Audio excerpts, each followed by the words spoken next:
Assalamualaikum warahmatullahi wabarakatuh. Di pertemuan pertama ini, Ibu akan membahas tentang besaran dan turunan. Namun sebelumnya kita harus mengetahui apa itu fisika. Fisika adalah ilmu pengetahuan yang mempelajari benda-benda di alam, gejala-gejala, kejadian-kejadian alam, serta interaksi dari benda-benda di alam. Oke, berarti contohnya ketika ada petir, ada proses konveksi, radiasi, ini semuanya dijelaskan dengan menggunakan ilmu fisika.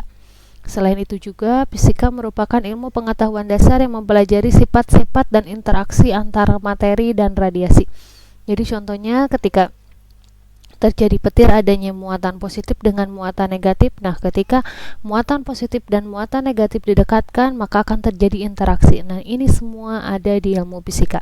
Kemudian, fisika merupakan ilmu pengetahuan yang didasarkan pada pengamatan eksperimental dan pengukuran kuantitatif. Oke, jadi dalam fisika ini biasanya seringkali disebut kalau fisika itu banyak praktikum. Jadi memang banyak percobaan-percobaan yang dilakukan untuk membuktikan suatu konsep tertentu di fisika ini. Tentunya ada pengukuran kuantitatif dengan metode ilmiah. Oke, ini sejarah fisika. Pertama yaitu adanya fisika klasik, ini sebelum 1920, di mana posisi dan momentum partikel dapat ditetapkan secara tepat. Kemudian ruang dan waktu merupakan dua hal yang terpisah, atau seringkali kita sebut ini dengan istilah hukum Newton. Kemudian beranjak menjadi fisika kuantum. Ini setelah 1920, adanya ketidakpastian posisi dan momentum partikel. Dan tentunya ruang dan waktu merupakan satu kesatuan atau terkenal dengan istilah dualisme gelombang partikel oleh teori relativitas Einstein. Nah, di sini ada istilah besaran dan turunan. Apa itu besaran? Besaran adalah sesuatu yang dapat diukur dan dinyatakan dengan angka. Contohnya ada panjang. Panjang ini pasti ada angkanya juga. Kemudian massa, waktu, suhu. Nah, kemudian ada istilah mengukur. Apa itu mengukur? Mengukur adalah membandingkan sesuatu dengan sesuatu yang lain yang sejenis yang ditetapkan sebagai satuan. Jadi besaran fisika baru ada terdefinisi jika ada nilainya dia berapa besarnya. Kemudian satuannya adalah apa? Contohnya panjang jalan 10 km. Panjang merupakan besaran, 10 merupakan nilai, dan kilometer ini adalah satuan dari besaran panjang. Oke, contoh lain, ukuran dari suatu besaran ditetapkan sebagai satuan meter, kilometer adalah satuan panjang, detik, menit, jam satuan waktu. Kemudian gram, kilogram satuan massa. Nah, di sini ada sistem satuan, ada dua macam, sistem metrik MKS dan CGS. Kemudian ada sistem non-metrik adalah sistem British. Kemudian ada istilah sistem internasional atau SI. Ini adalah sistem satuan MKS yang telah disempurnakan, yang paling banyak dipakai sekarang. Contohnya ada 7 besaran pokok berdimensi dan ada 2 besaran pokok tak berdimensi.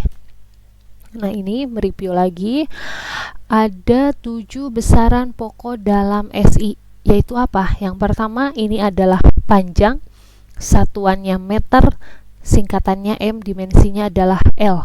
Kemudian besaran pokok massa, satuannya kilogram, singkatannya kg, dimensinya adalah M besar.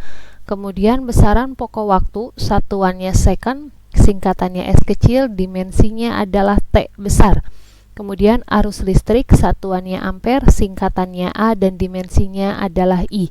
Kemudian suhu, satuannya Kelvin, singkatannya K, dan dimensinya adalah theta. Kemudian intensitas cahaya, ini candela, singkatan CD, dan dimensinya adalah J. Kemudian jumlah zat, ini satuannya mol, singkatannya mol, dimensinya adalah N. Itu besaran pokok, dan ini wajib untuk dihafal ya teman-teman. Jadi kalau ketika mengingat besaran pokok ini sudah pasti isinya ada 7 besaran pokok. Kemudian kalau besaran pokok tak berdimensi, ini adalah sudut datar, satuannya radian, singkatannya rad, dimensinya tidak ada. Kemudian besaran pokok sudut ruang, ini satuannya steradian, singkatannya SR, dimensinya tidak ada. Nah, untuk apa sih kita mempelajari dimensi? Guna dimensi ini adalah untuk menurunkan satuan dari suatu besaran. Yang kedua adalah untuk meneliti kebenaran suatu rumus atau persamaan. Bagaimana cara menjabarkannya? Ini nanti kita akan menghitung dengan menggunakan dimensi ruas kanan dan dimensi ruas kiri. Nah, setiap suku pasti berdimensi sama. Nanti akan kita jelaskan di akhir. Kemudian yang terakhir adanya besaran turunan. Apa itu besaran turunan? Oke, kalau besaran pokok adalah besaran yang dapat berdiri sendiri, sedangkan besaran pokok adalah besaran yang diturunkan dari besaran pokok. Kalau dilihat, untuk besaran pokok dia satuannya simpel ya, meter, kilogram, second, ampere, kelvin, candela, dan mol.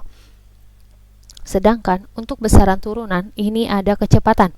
Satuannya adalah meter per detik. Kalau teman-teman ingat, meter ini adalah besaran dari panjang. Kemudian detik ini adalah besaran dari waktu. Jadi kecepatan ini ada besaran panjang dan besaran waktu. Kemudian untuk luas ini meter persegi. Berarti panjang, besaran panjang ditambah dengan besaran panjang. Jadi untuk besaran turunan ini memang satuannya dia lebih kompleks. Jadi gabungan dari beberapa besaran pokok. Contoh lainnya ada gaya, satuannya Newton, lambangnya N. Kemudian energi, satuannya Joule, lambangnya J. Kemudian daya, satuannya watt dan lambangnya W. Kemudian frekuensi, satuannya Hz dan lambangnya adalah Hz. Oke, ini besaran turunan dan dimensi. Kalau luas adalah panjang kali lebar. Kita tahu bahwa dimensi panjang ini adalah L. Kalau lebar ini, lebar dengan panjang satuannya mereka pasti sama. Maka dimensi lebar ini adalah L juga. Maka dimensi adalah L kuadrat. Kemudian untuk volume adalah panjang kali lebar kali tinggi. Mereka satuannya sama. Kalau yang 1 meter pasti lebarnya meter, tingginya juga meter, atau tingginya bisa sentimeter. Namun itu semua adalah bagian dari besaran panjang. Sehingga besaran dimensi besaran panjang dikali dimensi besaran panjang dikali dimensi besaran panjang, maka akan ada L pangkat 3. Kalau massa jenis ini adalah massa per volume. Dimensi massa adalah M besar. Kalau volume ini L pangkat 3. M per L pangkat 3. Kita ganti L-nya ke atas jadi M dikali L pangkat min 3. Contohnya seperti itu. Boleh teman-teman pelajari untuk contoh yang lainnya. Oke, di dalam besaran fisika juga ada istilah faktor pengali. Dalam SI, ini yang harus teman-teman hafal ya. Biasanya nih ada nano. Nano ini adalah 10 pangkat min 9. Simbolnya dia adalah N. Kemudian mikro ini adalah 10 pangkat min 6. Ini simbolnya. Ini harus dihafal. Biar nanti ketika ketemu soal teman-teman sudah tidak asing. Oke, nanti ini untuk contoh soal akan kita pelajari. Sama nanti ini pembuktian terkait dengan besaran-besaran yang menyatakan bahwa besaran ini identik dengan menggunakan dimensi. Demikian pertemuan pertama dari Ibu. Terima kasih semuanya. Wassalamualaikum warahmatullahi wabarakatuh.